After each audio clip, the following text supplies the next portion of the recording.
My name is LeRoy Cossette. I go by Lee. My age is 79 years old, and we're in Waynesville, North Carolina.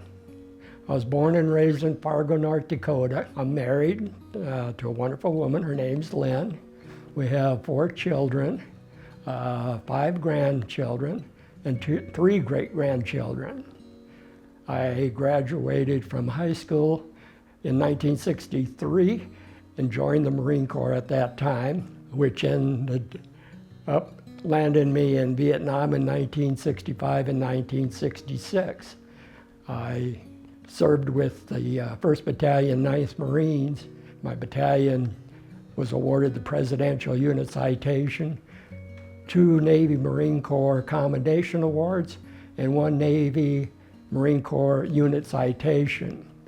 Mostly on weekends, like everybody else who's a homeowner, I got a whole bunch of yard work to do, and other than that, hang out in the backyard with the dogs, watch the stream flow by, and just relax and enjoy myself. Becoming a political activist kind of started after I came home from Vietnam. Learned that the government had lied to us about the reason why we were in Vietnam. You know, we were there to communism and keep communism from coming to our country. We ended up retreating and the communists took over anyways. When I went to college, I originally started in a business major, but then got a job with the VA, and they wanted me to be a healthcare administrator because they needed, managers, and so I agreed to go back and get my degree in healthcare administration. The writing part didn't come until probably 20 years ago, and that's when I started realizing, when I read the newspapers or I listened to the news, that because I was a political activist and I spent all my time researching everything Congress was doing or not doing, and the president, and the kind of messes that they were getting us into, I realized that the newspapers had become politicized and weren't reporting a lot of what was happening because it didn't fit their narrative. So I started writing political op-eds, giving my point of view, or trying to get the record straight about what was really happening in our country. I also I enjoy being a political activist. I enjoy writing about the political activities going on in our country. And given these last few years, there's sure a lot to write about. I wrote American Insanity because I wanted to shed light on what was really happening in this country. I wanted people to know about the extent of corruption within our federal government, the extent our federal government is abusing its powers, and the extent our federal government is infringing upon our constitutional rights.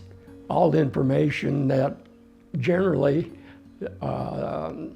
the citizens of this country are not aware of, because like I said, the mainstream news media has become so politicized that they no longer report the news accurately.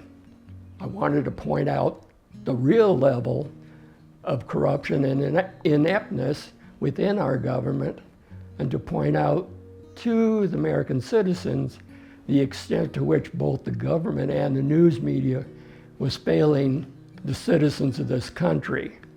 And I also wanted to talk about why and how every citizen in this country must become engaged and involved with the governance of our country. Otherwise, we're going to lose our republic. My first real experience that I used in my book is my experience with the government's action and reaction during the Vietnam War. I lean more on my experience in the recent 10, 15 years and that included my 11 years working inside the Washington bureaucracy, or the swamp as some people like to call it. I was a senior manager in that swamp, and as the Director of Policies and Operations, and as the Director of Headquarters Health Administration, I had to deal with Congress and with other agencies, and so I got a real feel for what was going on within our government. And it took some time to decide what I wanted to title the book, but I felt American Insanity really described what was going on in our country. It describes the level of insane corruption within our federal government, the insane level of disregard for our Constitution, describes the level of the insanity going on with this generation of kids who don't seem to understand what the world is really about. I also felt that title best described the unconstitutional, bloated federal bureaucracy and the unconstitutional atrocities that are being perpetuated against the citizens that they're supposed to serve and protect, and are failing to do so. I find that writing my articles and doing the content writing and the books kind of just relieves or lets me express those feelings without sitting on the couch yelling at the TV like other people do. So instead of doing that, I prefer going in and writing what I've learned and what I feel about it and sharing that information with others. I begin the book, the first chapter are all questions. Question, what happened to our nation? What happened to the nation of the free? And what happened to our, to the freedom of speech? I ask those questions, then I follow up those questions in the following chapters, addressing those questions. Having researched it, I can explain what's going on. I also include a whole chapter on the Constitution. So I do a brief history of the Constitution, and then I include the Constitution in its entirety, as I know that the vast majority of our citizens have never read our Constitution, and it's just not being taught in the public schools anymore. American Insanity further addresses the extent to which our federal government is willing to go to silence us if our viewpoints are not the same as theirs or doesn't fit their narrative. I talk about our failed two-party system, which has become a uniparty. It's very difficult at times to distinguish one from the other. In short, what I'm trying to do is wake people up to the real reality of today's America. I'm the chair of the Haywood County Republican Party Government Oversight Committee. That role gives me a lot of access to information on what's going on, because in that role, I and the members of my committee, we attend government meetings, like the city councils. We have 4 different cities, I believe, here in Haywood County, so we attend all their council meetings. We meet with our state legislators, typically invite them to come and talk to us and let us know, what's going on at the state level, what they're working on.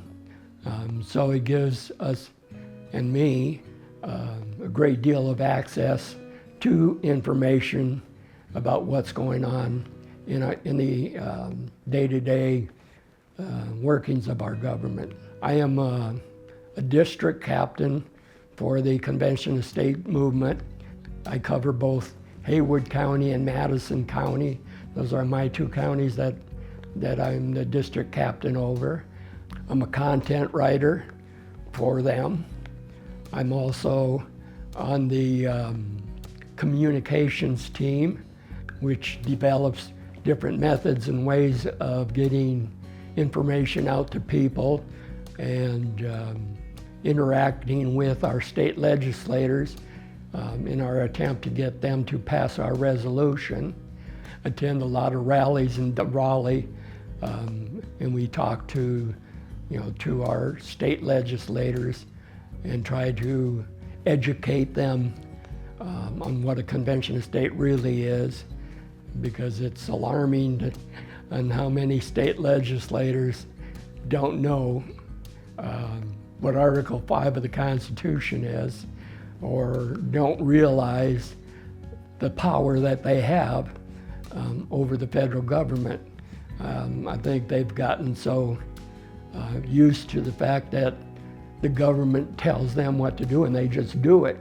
And this is happening across the country because there are people like me in our organization in every single state working with the legislators of every state to educate them about the Constitution, about Article 5, and about the fact that they have the power, not the federal government, and they've got to stop bending the knee to the federal government and say, no, we're not doing that.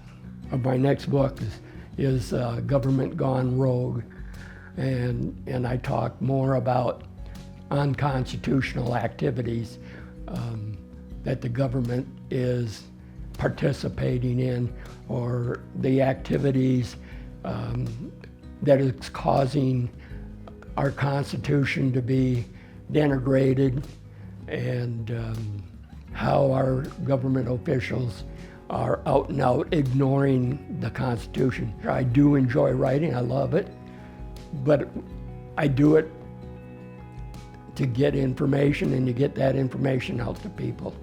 I hear so much false stuff on the TV or slanted in such a way that you really don't know what they're trying to tell you or what's true or not true.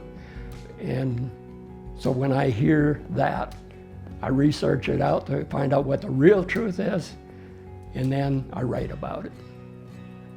On the surface, my real hopes for the book is that people will be interested in buying it and reading it. Even my wife, when she read it, she came back and said there was so much in there that she didn't even realize or know about. And I know that that's true with every citizen in this country. Unless they're doing what I'm doing, they're not going to know what the real truth is. And it's my hope to be that conduit, of truth to the people.